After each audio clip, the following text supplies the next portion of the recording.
एक छोटे से गांव धनपुर में 12 साल का लड़का विवान रहता था।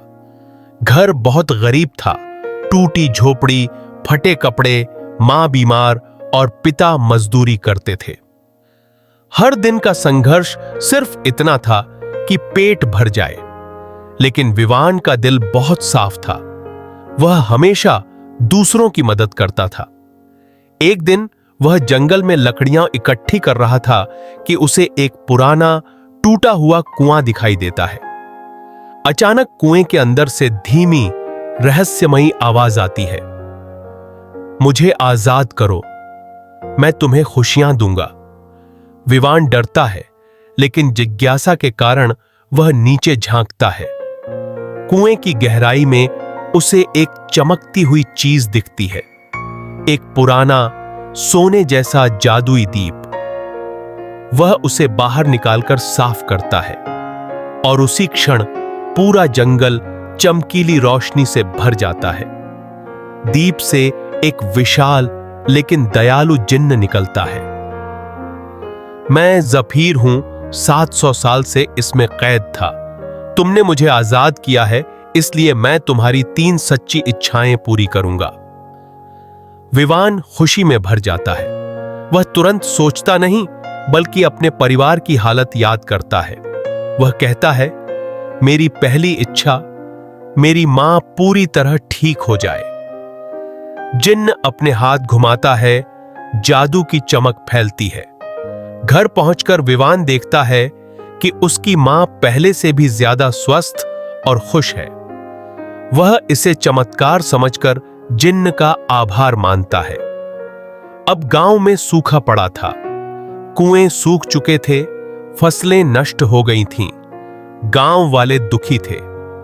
विवान सोचता है, सिर्फ अपनी मदद काफी नहीं, गांव की मदद जरूरी है। वह जिन्न को फिर बुलाता है और कहता है, मेरी दूसरी इच्छा, हमारे गांव में फिर से पानी आ जाए, खेत हरे हो जाए। जिन्न आसमान की ओर हाथ उठाता है। काले बादल घिरते हैं, हल्की हल्की बारिश शुरू होती है। लोग खुशी से झूम उठते हैं।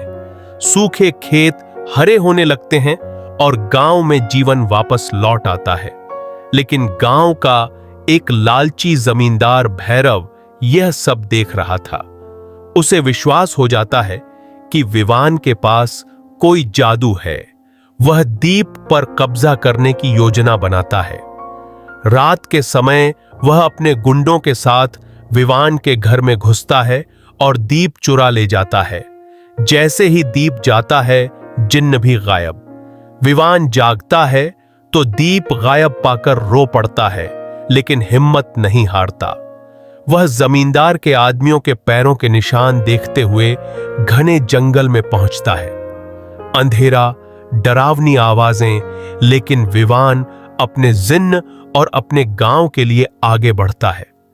उसे एक पहाड़ी गुफा में भैरव दीप के साथ मिलता है। भैरव दीप को रगड़ता है। जिन्न निकलता है, लेकिन विवान को देखकर उदास हो जाता है। भैरव आदेश देता है, मुझे दुनिया का सबसे अमीर इंसान बना दो। लेकिन जिन्न कहता है, मैं ऐसी इच्छा पूरी नहीं कर सकता। इस दीप का असली मालिक विवान है। भैरव गुस्से में विवान पर हमला करता है। विवान चतुराई से रस्सी के पुराने जाल का उपयोग करके उसे गिरा देता है। वह दीप वापस ले लेता है। विवान दीप रगड़ता है। जिन्न मुस्कुराते हुए कहता है, अब तुम्हारी आखिरी इच्छा क्या है? विवान सोचकर कहता है, मेरी आखिरी इच्छा, आप हमेशा आजाद रहो। अब किसी दीप में कैद न रहो और आगे भी सिर्फ अच्छे और गरीब लोगों की मदद करो। जिन्न भावुक हो जाता है। वह अपने बंधन तोड़ता है। आसमान में सुनहरी चमक फैल जाती है। वह आशीर्वाद देता है, तुम्हारे दिल की दया ही असली जादू है। तुम्हारी जिंदगी में कभी कमी नहीं होगी। जिन्न गुम नहीं होता, बल्कि एक रक्षक ताकत बनकर पूरी दुनिया में घूमने लगता है। गांव खुशहाल हो जाता है। नदियां भर जाती हैं, फसलें लहलहा जाती हैं, लोग मुस्कुराने लगते हैं। विवान गांव का हीरो बन जाता है, पर वही सादा विनम्र लड़का रहता है। कहानी की सीख: असली जादू इच्छाओं में नहीं, अच्छे दिल में होता है। लोभ विनाश लाता है। किसी एक बच्चे की नेक सोच पूरे गांव की किस्मत बदल सकती है।